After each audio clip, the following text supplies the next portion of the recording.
Reuben chapter 2. Pay no heed, therefore, my children, to the beauty of women, nor set your mind on their affairs, but walk in singleness of heart and the fear of Yah, and expend labor on good works, and on study, and on your flocks, until Yah give you a wife, whom he will that ye suffer not as I did. For until my father's death I had not boldness to look in his face, or to speak to any of my brethren because of their reproach.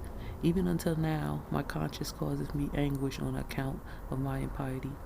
And yet my father comforted me much, and prayed for me unto Yah, that the anger of Yah might pass from me, even as Yah showed. And thenceforward until now I have been on my guard, and sinned not. Therefore, my children, I say unto you, observe all things whatsoever I command you, and ye shall not sin. For a pit unto the soul is the sin of fornication, separating it from Elohim, and bringing it near to idols, because it deceives the mind and understanding, and leadeth down young men into Hades before their time. For many have fornication destroyed, because though a man be old or noble or rich or poor, he bringeth reproach upon himself with the sons of men, and derision with Beliar. For ye heard regarding Joseph how he guarded himself from a woman, and purged his thoughts from all fornication, and found favor in the sight of Elohim and men. For the Mizraim women did many things unto him, and summoned magicians, and offered him love potions, but the purpose of his soul admitted no evil desire. Therefore the Elohim of your fathers, delivered him from every evil and hidden death. For if fornication overcomes not your mind, neither can Beliar overcome you. For evil are women, my children, and since they have no power or strength over man, they use wiles by outward attraction, that they may draw him to themselves. And whom they cannot bewitch by outward attractions, him they overcome by craft.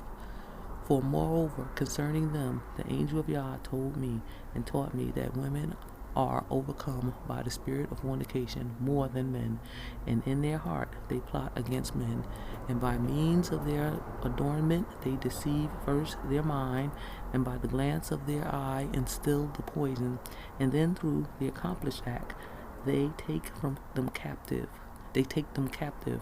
For a woman cannot force a man openly, but by a harlot's bearing she beguiles him. Flee therefore fornication, my children, and command your wives and your daughters that they adorn not their heads and faces to deceive the mind, because every woman who uses these bath been reserved for eternal punishment.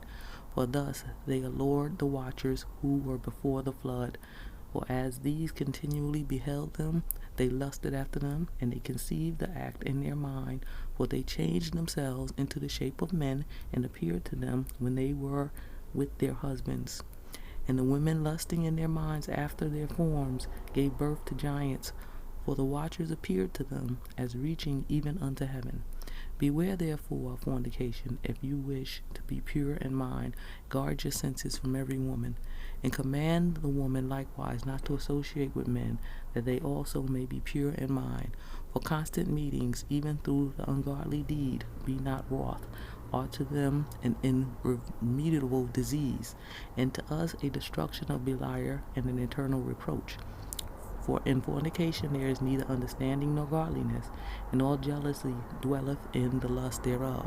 Therefore then I say unto you, ye be jealous against the sons of Levi, and will seek to be exalted over them, but ye shall not be able. For Elohim will avenge them, and ye shall die by an evil death. For to Levi Elohim gave the sovereignty, and to Judah with him, and to me also, and to Dan, and to Joseph, that we should be for rulers.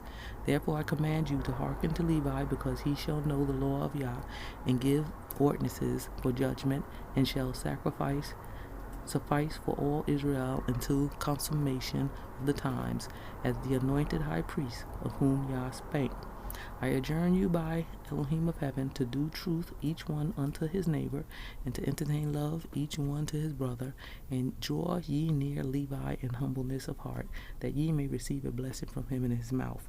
For he shall bless Israel and Judah, because him hath Yah chosen to be king over all the nations, and bow down before his seed, for on our behalf it will die in wars visible and invisible, and will be among you an eternal king. And Reuben died, having given these commands to his sons, and they placed him in a coffin until they carried him up from Mizraim and buried him in Hebron in a cave where his fathers were.